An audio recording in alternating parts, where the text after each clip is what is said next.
جو عورت اپنے گھر میں اپنے شوہر کے لیے بن سور کر نہیں رہتی ہے، مغرب کی اذان کے بعد اچھا کپڑا نہیں پہنتی ہے، زیب و زینت اختیار نہیں کرتی ہے، میک اپ اچھا نہیں کرتی ہے، اپنے جسم پر خوشبو نہیں لگاتی ہے، اچھے کپڑے نہیں پہنتی ہے، اپنے شوہر کے لیے بن سور کر تیار نہیں ہوتی ہے، اگر ایسا نہیں کرتی ہے تو اس عورت کو یہ کہنے کا اور اس شکایت کا کوئی ادھیکار نہیں ہے، کوئی حق نہیں ہے کہ وہ 12 بجے آتا اور 1 بجے آتا ہے۔ کیا کرے گا کہ تمہارے پسینے کی بدبو سونگے گا؟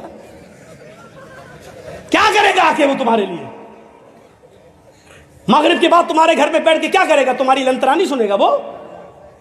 ہاں، تمہیں شکایت کا پورا حق ہے جب مغرب کے بعد منہ ہاتھ دھل کر میک اپ کر کے لپسٹک لگا کے کریم پاؤڈر لگا کے نہیں چپڑ کے اچھے کپڑے پہن کر تم ریڈی رہو اور اپنے شوہر کو 10 بار فون کرو، کہاں ہو، جلدی آؤ نا، میں سو جاؤں گی پھر آؤ گے، 10 بار فون کرو، بلاؤ، پھر تمہیں شکایت کا حق ہے کہ میرا شوہر میرے پاس نہیں آتا ہے۔ رہو گی گھر میں بھنگن بن کر، پھر وہ آئے گا رات کے، کیا کرے گا وہ آ کر؟ پھر تو وہ اسی آفس والی کے پاس بیٹھے گا جس آفس میں اس کے ساتھ کام کرتا ہے، کیونکہ وہ اس کے لیے بن ٹھن کر بیٹھی ہوئی ہے۔ اگر رات میں کوئی شوہر 1 اور 2 بجے تمہارے گھر آ رہا ہے تو اس کی ذمہ دار بھی تم ہو۔ تم نے کیسے اس کو اتنی آزادی دی ہے؟ تمہارے پیار میں کوئی کمی ضرور ہے، تمہارے میک اپ اور زیب و زینت میں کوئی کمی ضرور رہ گئی ہے، ورنہ وہ مغرب کے بعد گھر چھوڑ کے جاتا کیسے ہے سمجھ میں نہیں آتا مجھے۔ اطاعت، ورنہ اتنا بڑا حق، برا مت مانیے گا۔ اللہ کے نبی صلی اللہ علیہ وسلم نے عورت کو اتنا حکم دیا ہے کہ شوہر کی اطاعت اتنا کرے گی کہ اگر شوہر اپنی بیوی کو اپنی کسی خاص ضرورت کے تحت بلا رہا ہے، دن بھر آفس میں کام کر کے تھکا ہوا آیا ہے، اس نے شادی اس لیے کی ہے تاکہ اس کو سکون حاصل ہو، لِتَسْكُنُوا إِلَيْهَا، تمہاری بیویاں تمہاری سکون کا ذریعہ ہیں۔ جب بیوی سے سکون ہی نہ ملے تو کہاں جائے وہ؟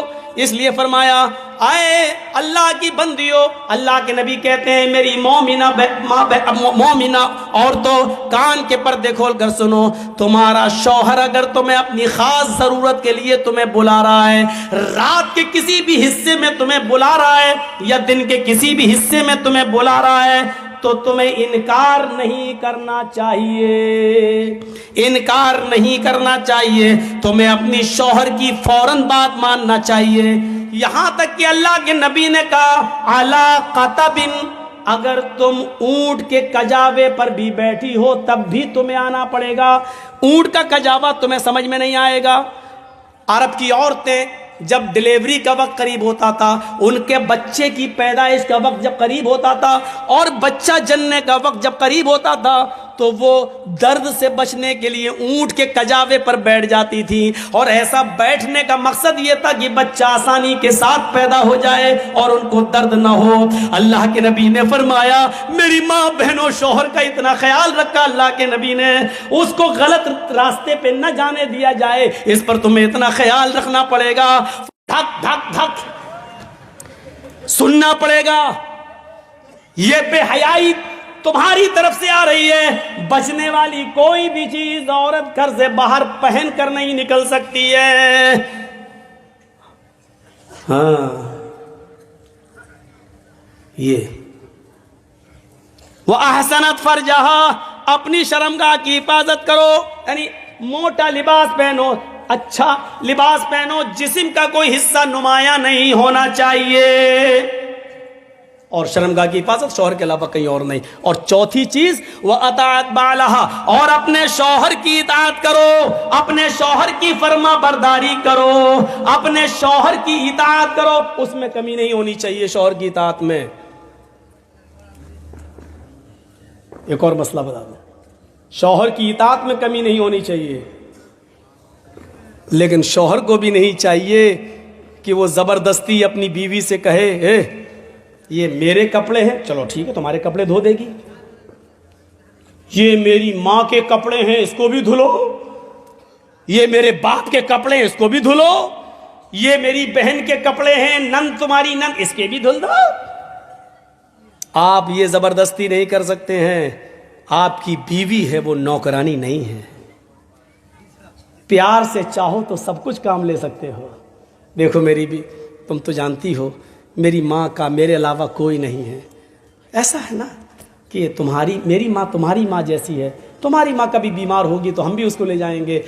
پیار سے تم جو کام لینا چاہو لے لو, لیکن شریعت کا حکم نہیں ہے کہ وہ تمہارے باپ کے کپڑے دھوئے, تمہاری ماں کے کپڑے دھوئے. شریعت کا تو یہ بھی حکم نہیں ہے کہ وہ تمہارے بچے کو دودھ پلائے.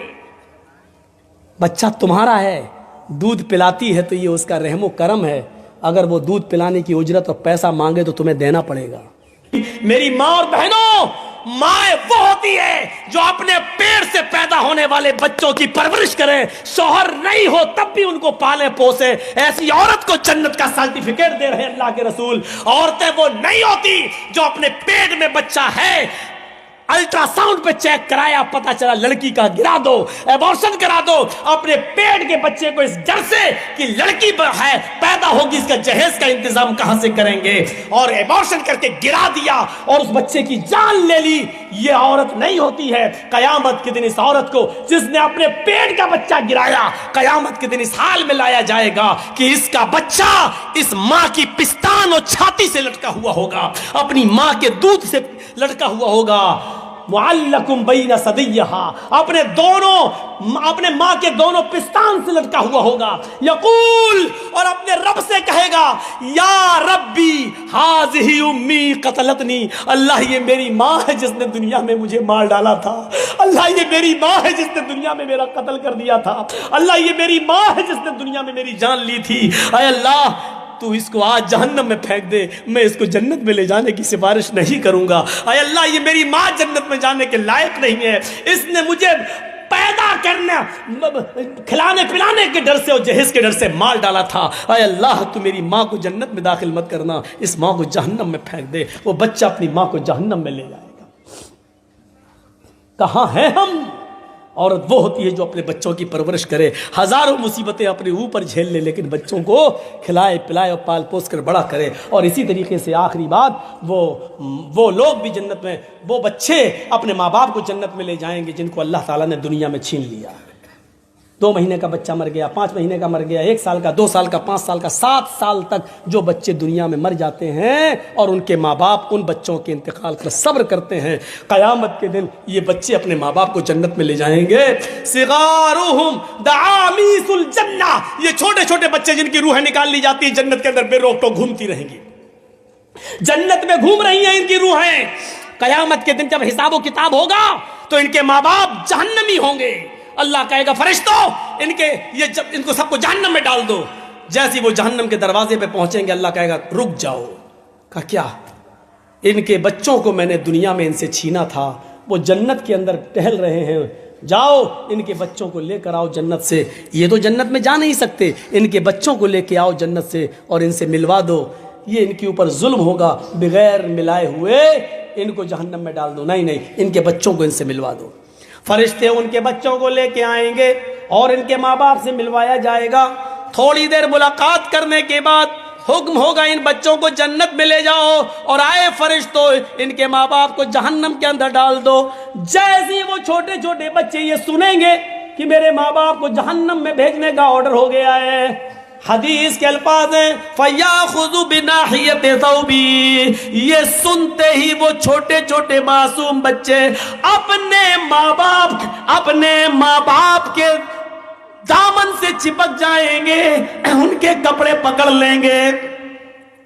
ہر جگہ آدمی ننگا تھوڑی ہوگا, 3 مقام پر انسان ننگا ہوگا, 3 مقام پر, بقیہ سارے مقام پر اس کے کپڑے پہنے ہوئے ہوں گے. میرے بھائیوں, وہ بچے اپنے ماں باپ کا کپڑا پکڑ لیں گے, فلم یاخذھا, پھر اس کو چھوڑیں گے نہیں اور کہیں گے اے اللہ یہ تیرا کیسا نیاں ہے, یہ تیرا کیسا انصاف ہے, دنیا میں بھی تو نے مجھ سے میرے ماں باپ سے دور رکھا ہے اور آخرت میں بھی تو مجھے میرے ماں باپ سے دور رکھ رہا ہے.